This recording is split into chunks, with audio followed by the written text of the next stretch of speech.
तो चलिए आज एआई की दुनिया में एक शांत और गहरी यात्रा पर चलते हैं। कभी सोचा है क्या एआई हम इंसानों को एक दूसरे से जोड़ रहा है या फिर धीरे धीरे हमें दूर कर रहा है?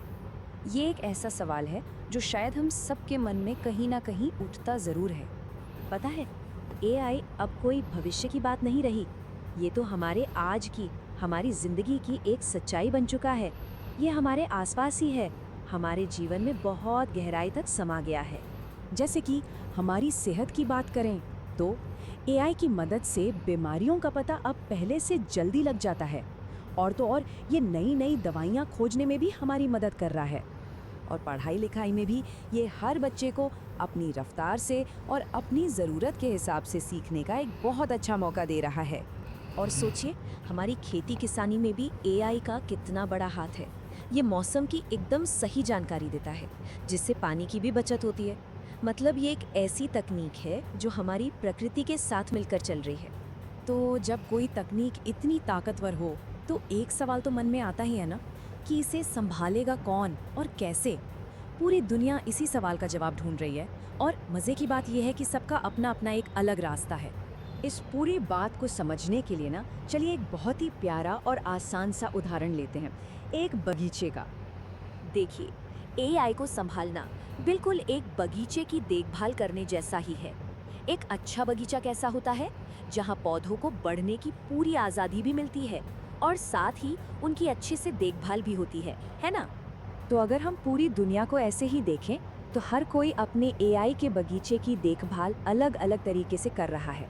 जैसे यूरोप का बगीचा है, जिसके चारों तरफ एक ऊंची बाड़ है। अमेरिका एक खुले जंगल की तरह है। चीन का बगीचा एक नियंत्रित ग्रीन हाउस जैसा है। और भारत एक देखभाल वाले संतुलित बगीचे का रास्ता चुन रहा है। यूरोप का जो तरीका है ना, वो एक ऐसे बगीचे जैसा है जिसके चारों तरफ ऊंची ऊंची दीवारें हैं। मतलब सुरक्षा पर बहुत जोर है। ये अच्छी बात है, पर कभी कभी इन दीवारों की वजह से नए पौधों को उगने की जगह थोड़ी कम मिलती है। और फिर आता है अमेरिका, जिसका नजरिया बिल्कुल उल्टा, एक खुले जंगल जैसा है। यहाँ हर किसी को हर नए विचार को तेजी से बढ़ने की पूरी आज़ादी है। इससे नई नई खोज तो बहुत होती हैं, लेकिन कभी कभी लगता है कि इस जंगल में कोई रास्ता दिखाने वाला माली नहीं है।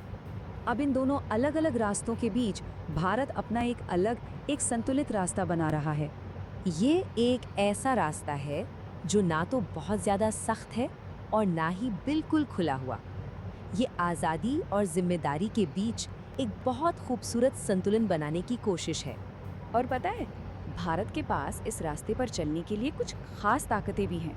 एक तो यहाँ की विविधता, जो एआई को हर तरह के इंसान को समझने में मदद करती हैं। दूसरा, हमारी डिजिटल नींव, जैसे यूपीआई, जिससे हमें पता है कि तकनीक को हर इंसान तक कैसे पहुँचाना है। और सबसे ज़रूरी, हमारी ये सोच कि तकनीक कुछ लोगों के लिए नहीं बल्कि सबके लिए होनी चाहिए। और यही भारत के रास्ते का मूल मंत्र है। यहाँ पर तकनीक सिर्फ एक मशीन नहीं है, बल्कि एक पुल की तरह है।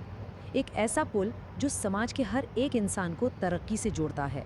तो आखिर में ये पूरी कहानी सिर्फ तकनीक की नहीं है, ये कहानी है एआई और हमारी इंसानियत के बीच एक सही संतुलन खोजने की।